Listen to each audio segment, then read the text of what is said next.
Assalamualaikum warahmatullahi wabarakatuh. Pada kesempatan kali ini saya akan mencoba untuk menjelaskan kepada Anda pengolahan data statistik berkenaan data berkelompok. Jika diketahui ada nilai siswa, di sini ada nilai siswa, saya sudah mengurutkan dari nilai terendah sampai nilai tertinggi. Mulai dari 2, 2, 2, 3, 3, begitu seterusnya sampai nilai yang terakhir. Dari data tersebut, setelah kita urutkan, kita hitung jumlahnya 1, 2, 3, 4, begitu seterusnya sampai ke ujung, ternyata ada 22 data. Dalam kasus ini, berarti N atau jumlah data itu adalah 22. Untuk mengelompokkan data sehingga Anda mudah dalam melakukan perhitungan, maka ada beberapa langkah yang harus kita lakukan. Langkah yang pertama adalah kita menentukan range atau R. Rumusnya adalah data terbesar dikurangi data terkecil. Range sama dengan max dikurangi min. Dari deret angka ini, data yang paling besar itu adalah angka 10. Berarti max-nya adalah 10. Sementara angka yang terkecil itu adalah 2. Berarti min-nya adalah 2. Berarti range-nya adalah 10 dikurangi 2 sama dengan 8. Langkah pertama selesai, kita sudah menentukan bahwa range-nya atau R-nya adalah 8. Langkah kedua, kita menentukan jumlah kelas. Ya.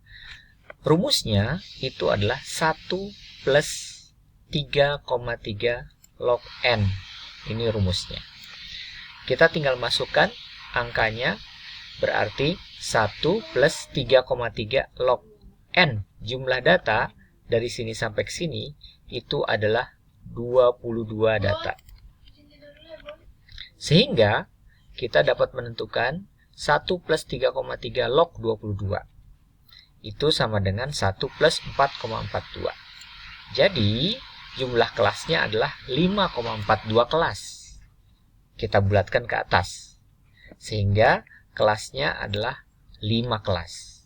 Jadi kelompok data ini dapat dikelompokkan ke dalam 5 kelas. Langkah berikutnya adalah kita menentukan lebar kelas.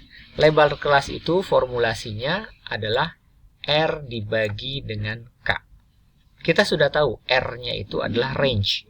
Range-nya itu adalah 8. Berarti 8. Dibagi dengan K. Nah, K itu adalah jumlah kelas yang tadi kita hitung, yaitu 5. Berarti 8 dibagi 5 sama dengan 1,6. Kita bulatkan menjadi 2. Dari sini kita bisa tahu bahwa range-nya 8, jumlah kelasnya 5, dan lebar kelasnya adalah 2. Berikutnya adalah kita menentukan interval kelas. Ya. Karena dari data diketahui bahwa angka yang paling kecil itu adalah angka 2, maka kita mulai interval kelasnya itu dari angka 2. Berarti 2 sampai 3. Nah, angka 3 dari mana?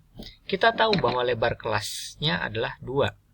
Berarti 2 ditambah 2 dikurangi 1. Sehingga dapat 3. Oh, kalau begitu, interval untuk kelas pertama adalah 2 sampai 3. Bagaimana dengan untuk kelas berikutnya? Otomatis ini 3 ya. Jadi saya beritahukan bahwa ini adalah batas bawah, sementara 3 itu adalah batas atas. Ya. Jadi batas atas kelas sebelumnya ditambah 1 menjadi 4. Nah, kemudian batas atas kelas berikutnya itu adalah 5. Dari mana ke 5? Berarti 4 ditambah lebar kelas, ya, 6. 4 ditambah 2 sama dengan 6, dikurangi 1, sehingga dapat 5. Nah, sehingga kelas kedua itu adalah antara 4 sampai 5. Berikutnya kelas ketiga, otomatis batas bawahnya itu adalah 6. 6 didapat dari batas atas kelas sebelumnya, 5 ditambah 1, dapat 6. Kemudian 7 didapat dari batas bawah kelas tersebut, ya, 6 ditambah lebar kelas 2 dikurangi 1. Itu formulasinya, sehingga 6 sampai 7. Anda lakukan untuk kelas 4 dan 5. Jadi ingat, di sini ada 5 kelas. Kenapa ada 5 kelas? Sesuai dengan perhitungan tadi, bahwa jumlah kelas itu ada 5. Langkah berikutnya, Anda tentukan frekuensi I. Ya. Frekuensi I, untuk frekuensi yang pertama, kita harus menghitung berapa sih jumlah angka di dalam kumpulan angka tadi. Intervalnya antara 2 sampai 3. Maka kita cek, ini angka dari angka ini. Angka yang masuk dalam interval 2 sampai 3 berarti ada 1, 2, 3, 4, 5. Oh, berarti ada 5.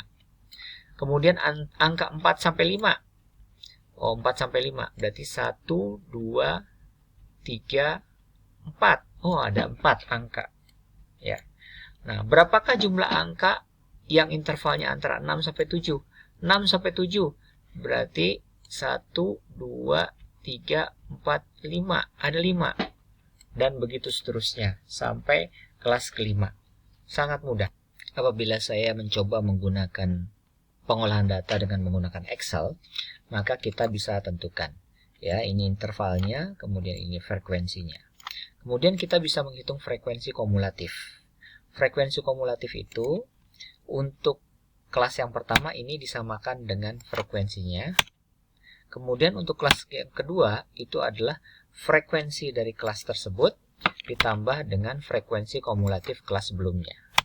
Ya, jadi 9 itu didapat dari 4 tambah 5. Ini juga sama. Ya, jadi frekuensi dari kelas tersebut ditambah frekuensi kumulatif kelas sebelumnya. Berarti sama dengan ini ditambah ini. Sebenarnya Anda bisa copy ke bawah. 1, 2. Nah, kita lihat apakah data itu benar. Benar. Kenapa? Karena kita mengetahui bahwa N-nya itu adalah 22. Ya. Nah, angka terakhir itu adalah 22. Kemudian berikutnya kita akan menentukan XI. XI itu adalah di sini batas bawahnya itu adalah 2, batas atasnya adalah 3. Berarti XI-nya itu adalah 2 tambah 3 dibagi dengan 2. Ini kita bisa tulis sama dengan 2 ditambah 3 kurang tutup dibagi dengan 2. 2,5. Yang kedua juga sama dengan di sini ada batas bawahnya 4, batas atasnya 5. 4 ditambah 5 dibagi 2. Ya, sama dengan 6 ditambah 7 dibagi 2. Begitu seterusnya sampai ke bawah. Baik, kita lanjutkan. Untuk berikutnya FI dikali XI berarti sama dengan FI dikali XI. Enter. Kita kopikan ke bawah. Oke. Berikutnya XI dikurangi X bar harga mutlak. Sama dengan, kalau harga mutlak berarti dia pakai absolut. Ya. Kurung buka XI dikurangi dengan X bar. Nah, kita harus mencari X barnya dulu. X bar di sini adalah rata-rata. Ya. Jadi untuk menentukan average atau rata-rata atau X bar itu sebenarnya adalah 2,5 tambah 4,5 tambah 6,5 tambah 8,5 tambah 10,5 dibagi dengan jumlah kelas, ada 5. Atau Anda juga bisa dengan menggunakan formulasi sama dengan average kurung buka dari mana? Dari sini sampai sini. Kurung tutup. Enter. Average-nya adalah 6,5. Sehingga kita bisa menentukan kolom ini. Ya, sama dengan XI dikurangi X bar berarti XI-nya 2,5 dikurangi dengan X bar-nya ini 6,5. Kemudian harga mutlak. Berarti absolut.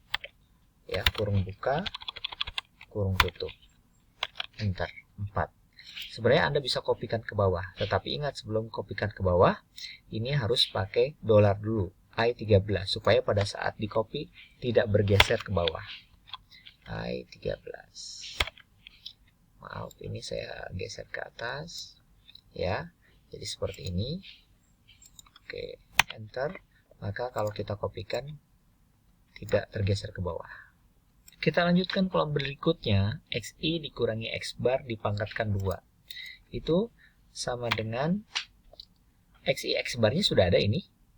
berarti sama dengan 4, ya, tinggal dipangkatkan 2. Pangkat itu formulasinya itu seperti ini, dipangkatkan 2. Enter. Kemudian Anda kopikan ke bawah sehingga dapat. Langkah berikutnya adalah ini dikalikan dengan FI. Berarti sama dengan ini dikalikan dengan frekuensinya. Enter. Sehingga Anda bisa kopikan ke bawah sehingga dapat seperti itu. Kenapa saya lakukan proses tadi? Karena kita ingin mencari standar deviasi. Standar deviasi untuk N kurang dari atau sama dengan 30, formulasinya adalah seperti ini. Sigma Fi dikali Xi min X bar pangkat 2 dibagi N-1. Sementara untuk nilai N lebih besar daripada 30, menggunakan standar deviasi rumusnya akar dari sigma Fi dikali Xi min X bar pangkat 2 dibagi dengan N. Kebetulan data kita adalah data pertama, kedua, ketiga, begitu seterusnya sampai data ke-22. Berarti N-nya itu adalah 22. Sehingga kita bisa katakan N sama dengan 22. Nah, karena 22 itu adalah kurang dari 30, maka pembaginya N-1. Berarti sama dengan 22 dikurangi 1. Sehingga dibagi dengan 21. Sehingga apabila kita ingin menentukan standar deviasinya, maka kita pergunakan rumus yang tadi. Anda pilih yang N kurang dari atau sama dengan 30. Kenapa? Karena N-nya kan 22. Berarti Anda pergunakan rumus akar dari sigma Fi dikali Xi min X bar pangkat 2. Nah, kita tentukan sigma Fi kali Xi-nya. Sebenarnya di sini sudah ada nih Fi dikali Xi min X bar pangkat 2. Anda tinggal totalkan saja. Sama dengan sum. Anda totalkan dari atas sampai bawah, kurung tutup, enter. Maka, untuk menentukan berapa standar deviasinya dengan menggunakan rumus tadi, Anda ingin taruh angkanya di sini, berarti akar itu SQRT ya, akar itu kurung buka ini Fi kali Xi dikurangi X bar pangkat 2 dibagi dengan N-1, kurung tutup. Enter. Sehingga standar deviasinya adalah 2,69. Inilah cara menentukan rata-rata dan standar deviasi untuk data statistik berkelompok. Jika Anda ingin melanjutkan untuk perhitungan modus, caranya mudah. Kita tentukan dulu di mana interval yang modusnya. Modusnya adalah interval kelas yang memiliki nilai tertinggi. 6 adalah nilai tertinggi ya, jika Anda bandingkan di sini. Berarti ini adalah interval kelas modusnya. Rumus modus adalah B ditambah D1 per D1 plus D2 dikali dengan C. B itu adalah batas bawah kelas modus ditambah batas atas kelas modus sebelumnya dibagi dengan 2. Berarti 8 ditambah 7 dibagi 2. Dapat 7,5. D1 itu adalah 6 dikurangi 5. Yaitu frekuensi kelas modus dikurangi frekuensi kelas modus sebelumnya. Sementara D2 adalah 6 dikurangi 3. 6 itu adalah frekuensi kelas modus dikurangi dengan frekuensi kelas setelahnya. Berarti 6 kurang 2 sama dengan 4. Kemudian C itu adalah 9 kurang 8, yaitu batas atas kelas modus dikurangi batas bawah kelas modus ditambah dengan 1 sama dengan 2. Masukkan ke dalam rumus ini, kemudian didapatkan hasilnya modusnya adalah 7,9. Sementara kalau misalkan Anda ingin menentukan kelas median, maka pergunakanlah rumus ini untuk menentukan nilai mediannya. Interval kelas mediannya ada di mana? Jumlah datanya kan 22. 22 dibagi 2. Pasti ada di tengah ya, 11. 11 itu berada di interval kelas ini. Kemudian tentukan FK. FK itu adalah frekuensi kelas median ditambah frekuensi kelas sebelumnya. Berarti 5 tambah 4 sama dengan 9. Kemudian C itu adalah 7 dikurangi 6. Berarti interval dari batas atas kelas median dikurangi batas bawah kelas median. Berarti 7 dikurangi 6. Ini adalah kelas mediannya. Kenapa? Karena 22 dibagi 2, 11 kan angka di tengahnya, otomatis dia masuk ke sini. Karena di sini adalah angka dari 10 sampai 14, ya.